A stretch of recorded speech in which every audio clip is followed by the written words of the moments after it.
नमस्कार दोस्तों, learning forum में आप सबका स्वागत है। आज हम बात करेंगे प्रधानमंत्री जन धन योजना की। हालांकि आप सबने इसके बारे में सुना होगा और आप में से कई लोग इसके बारे में जानते भी होंगे, परंतु फिर भी मैंने सोचा कि आप लोगों को इसके बारे में बता दूं कुछ बातें जो काफ़ी उपयोगी हैं और आप लोगों को जानना काफ़ी ज़रूरी भी है। तो इसी उम्मीद के साथ कि ये जानकारी आपके लिए यूज़फुल होगी, शुरू करते हैं। प्रधानमंत्री जन धन योजना वित्तीय समावेशन या आप कह सकते हैं फाइनेंशियल इंक्लूजन के तहत शुरू की गई योजना है। ज़्यादा से ज़्यादा लोग अपनी वित्तीय सेवाओं के लिए बैंक से जुड़ सकें। वित्तीय सेवाएं जैसे कि बचत खाते, जमा खाते, या फिर किसी को ऋण की ज़रूरत हुई, या फिर बीमा या पेंशन आदि, या फिर कोई लेन देन ही करना हो, ऐसी सभी सेवाओं के लिए लोगों को बैंकिंग सिस्टम से जोड़ना ही इस योजना का मुख्य उद्देश्य है। इस योजना के तहत काफ़ी लोग बैंक से जुड़े हैं और लोगों ने अपने जनधन खाते बैंक में खुलवाए भी हैं। हालांकि बहुत सारे लोगों ने इस उम्मीद के साथ भी खाता खुलवाया है कि सरकार इन खातों में कुछ 2,000 रुपये, 5,000 रुपये डाल सकती है, और इसी अफवाह के चलते कई लोगों ने अपने ऑलरेडी मतलब चल रहे खातों को भी बंद करवा कर इस स्कीम में खाते खुलवा लिए थे। बट ऐसा कुछ नहीं है दोस्तों। हालांकि इस स्कीम के कुछ अन्य फ़ायदे ज़रूर हैं, वो मैं आपको बता देता हूँ, और उनसे जुड़ी कुछ खास बातें भी जो आपके लिए जानना काफ़ी ज़रूरी है। तो सबसे पहले बात करते हैं, तो जनधन में खुले हुए खातों में कोई मिनिमम बैलेंस रखने की आवश्यकता नहीं है। आप चाहे तो उसमें 5 रुपये भी रख सकते हैं, चाहे तो 50,000 रुपये भी रख सकते हैं। आपको इसमें कोई चार्ज देने की ज़रूरत नहीं है। दूसरा ये कि इस योजना में काफ़ी अच्छी बात थी कि इस योजना में खोले गए खाता धारकों को 30,000 रुपये का जीवन बीमा मुफ्त में दिया जा रहा था।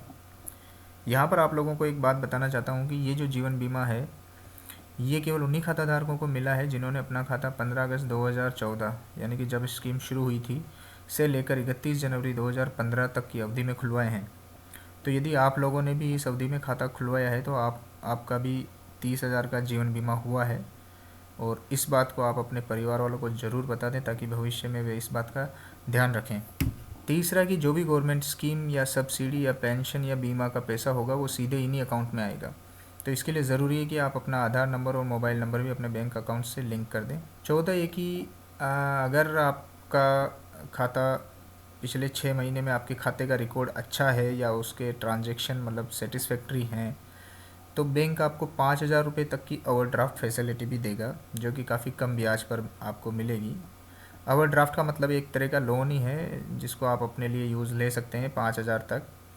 तो ये भी एक अच्छी अच्छी मतलब चीज़ है इन खातों में। पांचवा कि आपको इसमें एक रुपए कार्ड मिलेगा जो आपको एटीएम की मतलब सुविधा देगा, आप कहीं से भी पैसे निकाल सकते हैं। और छठा ये है कि इसमें 1,00,000 रुपये का दुर्घटना बीमा भी इस योजना में आपको दिया जाएगा। यहाँ पर मैं आपको एक बात बताना चाहता हूँ कि ये जो दुर्घटना बीमा है ये तभी मिलेगा जब आपने अपने कार्ड से कोई भी सक्सेसफुल ट्रांजैक्शन किया है पिछले 90 दिनों में। पहले ये 45 दिन थी, बट 16-17 में इसे बढ़ाकर 90 दिन कर दिया गया है। तो इसलिए ध्यान रखिए कि आप अपने कार्ड से ही ट्रांजैक्शन करें, चाहे वो एटीएम से पैसा निकलवाना हो, चाहे बैलेंस चेक करना हो, या फिर आपने कोई ऑनलाइन शॉपिंग करी हो, या फिर ऑनलाइन कोई भी और दूसरा ट्रांजैक्शन किया हो।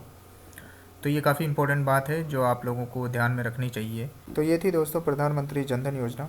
यहाँ पर दो बातों का ध्यान ज़रूर रखें कि पहला तो दुर्घटना बीमा तभी मिलेगा जब आपने पिछले 90 दिनों में कोई ट्रांजैक्शन किया हो, इसलिए आप ज़्यादा से ज़्यादा अपने कार्ड को ही इस्तेमाल करें किसी भी लेन देन के लिए।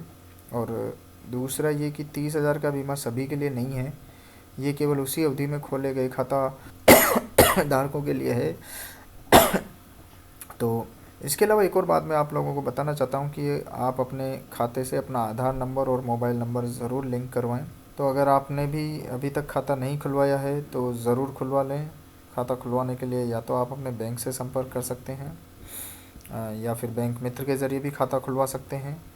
तो आप सभी लोगों से मेरी रिक्वेस्ट रहेगी कि आप इस स्कीम को ज़्यादा से ज़्यादा लोगों को बताएं और उनको बैंक से जोड़ें ताकि वो भी बैंकिंग सेवाओं का लाभ ले सकें, क्योंकि आने वाले समय में सरकार का जो भी स्कीम या सब्सिडी या ऋण या पेंशन का बेनिफिट होगा वो केवल खातों में ही मिलेगा। इसी उम्मीद के साथ कि आप लोगों को ये जानकारी अच्छी लगी होगी, आपसे विदा लेते हैं और मिलते हैं अगले वीडियो में एक और नई स्कीम या फिर कोई नई जानकारी के साथ। तब तक कीप लर्निंग, स्टे हेल्दी।